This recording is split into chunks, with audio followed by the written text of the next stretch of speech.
I remember when Dom phoned me a couple of months ago and said, Christina, would you like to come and speak at this event and talk about business transformation?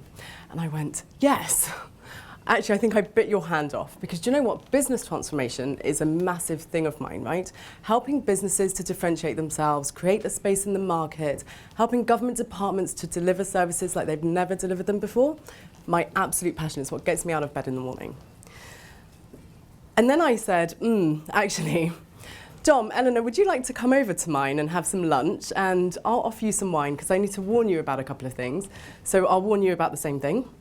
I've got a phone in my hand because I am fairly rogue when I'm doing talks like this. So former press officers, my PR guys, they hate me. I will have my phone in my hand to make sure, is it okay? Just to make sure I don't go completely rogue. Second thing I warned is that I swear a lot. There's a really, really high probability that I'm going to swear during this speech. If you are sensitive to swearing, think of me saying forking. And the last one, we've talked a lot about digital transformation today. I do digital transformation every single day of my life. I fucking hate the term digital transformation. Forking, right? Hate the term digital transformation. When I talk about business transformation, I mean true business transformation. I don't mean those lipstick on a pig digital services that we, these lovely shiny front end things that we give to our customers, and then behind the scenes we have legacy technology and horrible processes and people that are stuck hoping that they are going to leave.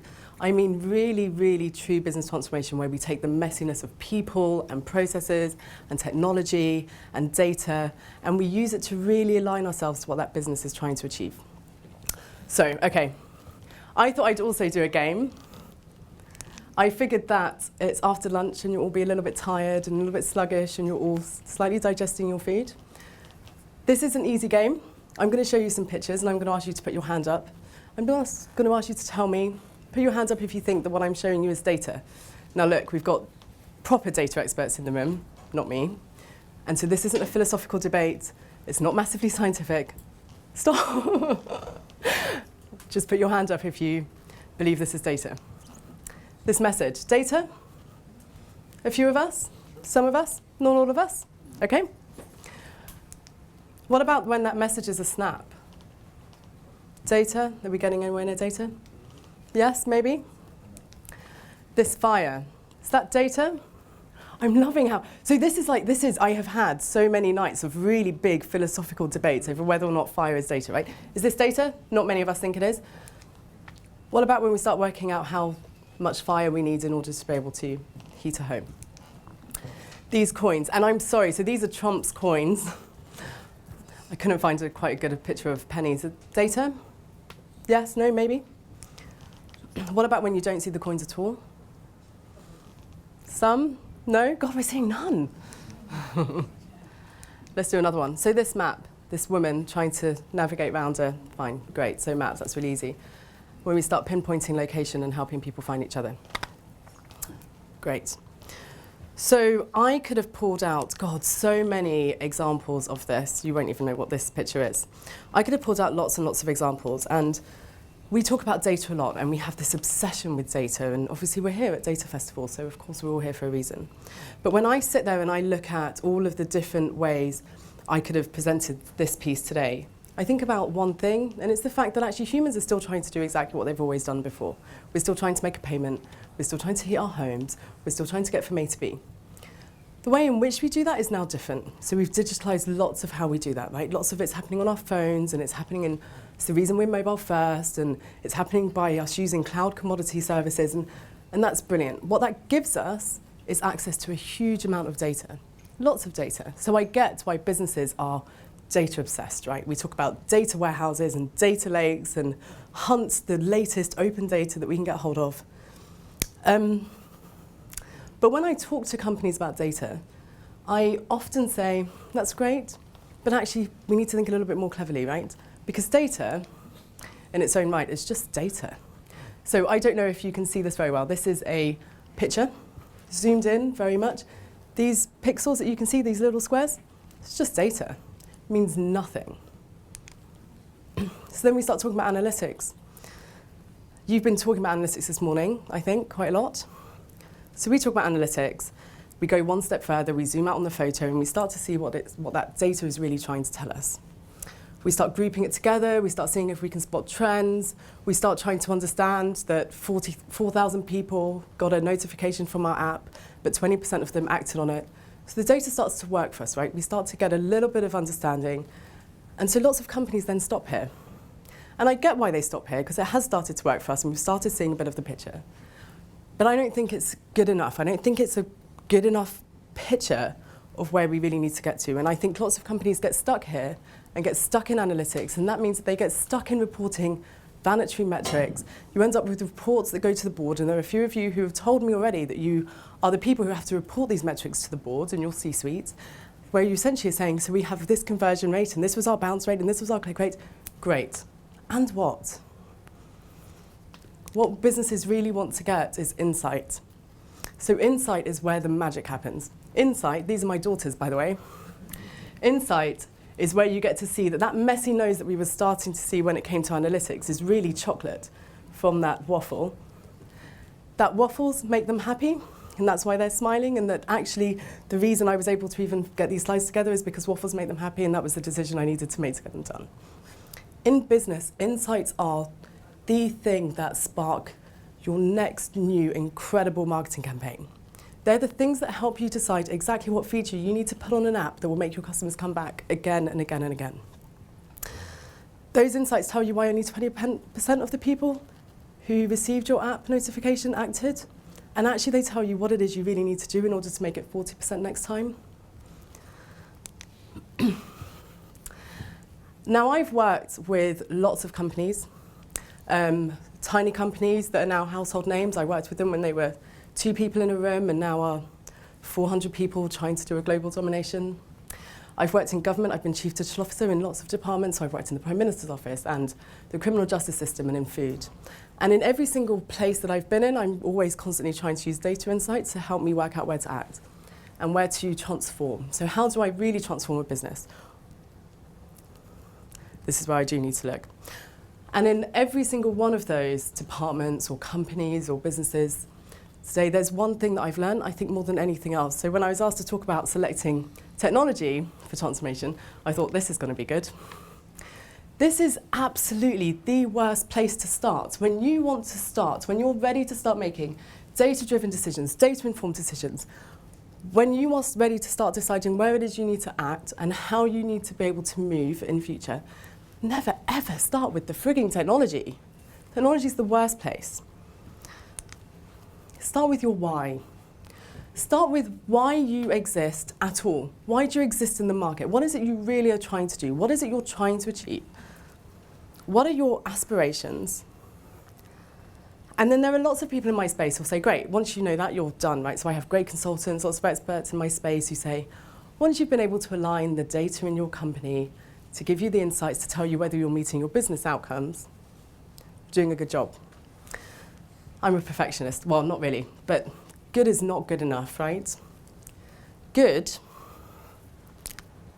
is not the reason why people are going to become advocates for your business and your brand. It's not the reason why they're going to stay loyal to you for years and years. Good might stop them complaining about you on Twitter, but good is not going to help you grow, and it's really not going to help you achieve any of your outcomes. So when I talk to SMEs and make them large, and when I talk to startups and make them SMEs and establish them, I talk very much about what their real business outcomes are and say, great. But in order to be really great, flip those business outcomes on its head. You shouldn't be reporting against your business outcomes. You should understand what your customers' outcomes are. What are your customers trying to achieve when they are engaging with your business? Make your customers' outcomes your business outcomes. The companies that are great today, those disruptors, those startups, those household names actually that are, and this is where we'll have our little debate, the Argoses of this world that are suddenly growing in crazy ways, they're doing exactly that. They are relentlessly user-focused. They are constantly focused on what it is their customers are trying to achieve, and they know that they are going to win in the market if they make themselves the how those customers are going to achieve those outcomes. So they focus on exactly what their customers are trying to do. And I'll give you a couple of examples in a second. They know that if they align their people and their processes and their technology and look at their data, and they're constantly making decisions against that, they will be able to be the how in the market that enables their customers to be able to do what they're trying to do as seamlessly as possible. So there is some really radical thinking in the space. I was discussing this with a fellow rainmaker the other day, and he said, you know, in Germany, in the energy market, they no longer sell boilers. They'll come to you and they'll work out what is it you really want to do in heating your home. You tell them you want to be able to heat your home to 30 degrees, they'll work out what boiler you need. They'll work out how to service that. They are servicing your outcomes, not the how, right? That's not your job. Delivery do the same. Delivery will care about your outcome, right? You want to be able to order your takeaway tonight from any restaurant you want, delivery will do that. Monzo, Amazon, Uber. So this is when I then start going, okay, fine. So once you understand your why, once you understand what your business is trying to achieve, once you understand your customer needs and you understand their aspirations, once you understand how you're going to be the way in which they're able to do that as seamlessly as possible, then we start talking about data, right? Because you start creating the process by which they're going to engage with you and achieve their outcome. That's the point when you can start thinking about KPIs. You can start thinking about measuring how you know when they have got through that successfully. It's also when you start seeing how you measure when they haven't got there successfully, when they've dropped off, when it's broken, when something's gone wrong, when iPhones are really not working in the same way as Samsung. They help you decide where to act. That's the point when I then go, great guys, CTOs, get in the room. We can now start discussing technology. This is a map of at the time, the Aziz infrastructure of one of the departments where I was chief digital officer. This was full of legacy, full of end-of-life applications and systems that didn't speak to one another. It was full of data silos. God, it spawned data silos. It spawned the worst data quality I think I had ever seen. So I won't tell you which one this is. I could get no insight whatsoever from this. So in order for me to then start thinking, in order for us to then start thinking about how we go and transform a department like that in order to be able to really serve its citizens on actually what probably is the most important topic for all of us in this room, we had to start working out how we unpick that technology in order to really achieve the outcomes it needs to achieve for the citizens. And this is where I think we have to be so much cleverer. So I think when we talk about selecting technology, we have to think about how we really apply strategic gameplay. So this is something I do every single day, right? It means seeing the stack of, and there are a number of these, but they're all really fairly simple in comparison. Seeing the stack and keeping only those applications and only those technologies and those systems that actually are really going to help you achieve your outcome. Transforming only those ones. And the scariest bit, actually getting rid of the rest. Now, I can't tell you the amount of boards that I have sat in where they've said, you want to kill that system? But that system's always been there. And that system is the one which gives us this data. And I'm like, great. When was the last time you used that data? What does that data tell you? I don't know, but we might need it one day. Might? Really? Do you really want to go and invest in technology and maintenance and your poor staff who are stuck with this horrible database because it might give you the data you need? Screw it. Only keep the systems and the technologies in place and the applications in place and keep your stack clean. Keep it clean so it's only ever focused on the ones that are really adding value to the outcome.